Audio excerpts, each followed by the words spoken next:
नमस्कार साथियों, मैं प्रमोद कुशवाहा और आप देख रहे हैं शिक्षक चौपाल का यूट्यूब चैनल। स्वागत है मेरे चैनल में। आज एक खास खबर में जानेंगे भारतीय शिक्षा पर एक झलक। उससे पहले मेरे इस वीडियो को लाइक नहीं किए हो तो प्लीज़ इसे लाइक करें और ये लाल बटन दबा के सब्सक्राइब कर लें और बगल का ये घंटी है उसे दबाकर नोटिफिकेशन ऑन कर दें ताकि जो भी वीडियो डालूँ लेटेस्ट वीडियो वो आपको मिलता है। एक झलक में आज देखेंगे भारत का शैक्षणिक इतिहास। तो साथियों मेरे साथ जुड़े रहिए, पूरा वीडियो को देखिए। 1813 में चार्टर्ड एक्ट आया भारत में और भारत के प्राथमिक शिक्षा पर ब्रिटेन सरकार द्वारा 1 लाख रुपये आया खर्च करने के लिए, लेकिन दुर्भाग्य से ये पैसा खर्च नहीं हुआ और विवादों में रह गया। उसके बाद से 1835 में लॉर्ड मैकाले का विवरण पत्र जारी होता है जिसमें अंग्रेजी शिक्षा पर खर्च करने का प्रस्ताव दिया जाता है। आप जानते हैं कि जिस तरह से खड़ी बोली के जनक अमीर सुखरे हैं, उर्दू के जनक वल्दिकनी है, उसी तरह से भारतीय अंग्रेजी शिक्षा के जनक लॉर्ड मैकाले को कहा जाता है।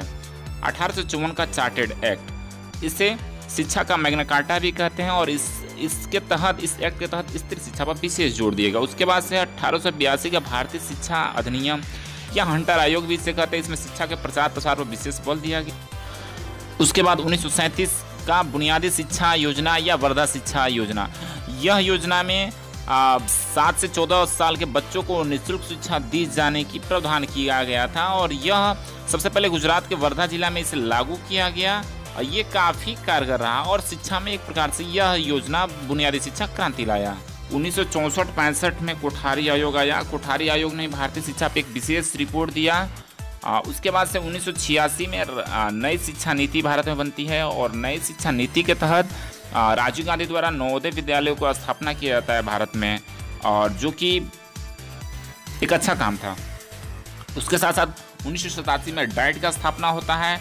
डाइट के द्वारा प्राथमिक शिक्षा पर विशेष बल दिया जाता है और शिक्षकों का प्रशिक्षण की व्यवस्था किया था। उसके बाद 1995 में मिड डे मील आता है जो बच्चों को गुणवत्तापूर्ण भोजन के लिए स्कूलों में मध्याह्न भोजन दिया जाए। उसके बाद 2001 में सर्व शिक्षा अभियान आता है। उसके बाद से 1 अप्रैल 2010 को शिक्षा का अधिकार को लागू किया गया। अब स्पेशल रिपोर्ट में बात करते हैं प्राथमिक शिक्षा पर। प्राथमिक शिक्षा औपचारिक शिक्षा व्यवस्था का प्रथम स्तर को प्राथमिक शिक्षा कहा जाता है। 6 वर्ष की उम्र से यह शुरू होती है और 14 वर्ष की उम्र तक ये चलती है। प्राथमिक शिक्षा में कक्षा 1 से 8 तक की शिक्षा को प्राथमिक शिक्षा में रखा गया है और प्राथमिक शिक्षा कहते हैं। कोठारी कमीशन ने कक्षा 1 से 5 तक की शिक्षा को निम्न प्राथमिक शिक्षा तथा कक्षा 6 से 8 तक की शिक्षा को उच्च प्राथमिक शिक्षा कहा है। वर्ष 2005 में राष्ट्रीय शैक्षणिक अनुसंधान एवं प्रशिक्षण परिषद NCERT के अनुसार प्राथमिक शिक्षा का पाठ्यक्रम इस प्रकार है।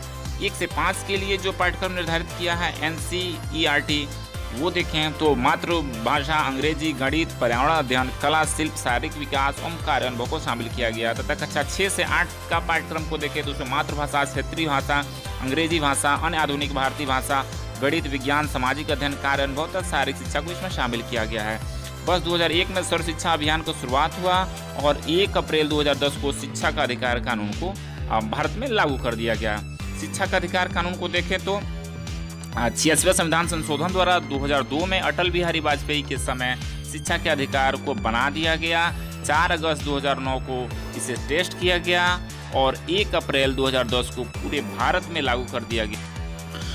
इस तरह से वर्तमान में देखें तो शिक्षा का अधिकार अनुच्छेद 21 क में है। शिक्षा के अधिकार के तहत 6 से 14 साल के बच्चों को निःशुल्क शिक्षा दी जाती है। कक्षा 1 से 8 तक के बच्चों को निःशुल्क शिक्षा के श्रेणी में रखा गया है। शिक्षा का अधिकार कानून के तहत जो बच्चे जिस उम्र के अनुसार विद्यालय में आएंगे उनको प्रवेश देना है। शिक्षा के अधिकार कानून के तहत बच्चों को निःशुल्क मिड डे मील यानी दोपहर का भोजन, ड्रेस, उसके साथ साथ किताब कापी निःशुल्क दी जाएगी।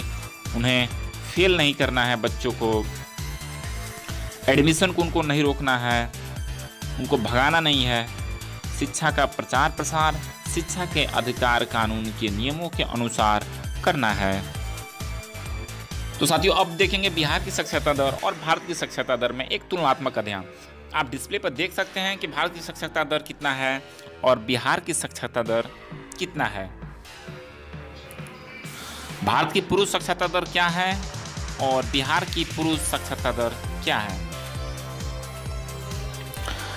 भारत की महिला साक्षरता दर आपका 64.6 है, वहीं बिहार में 51.5 है।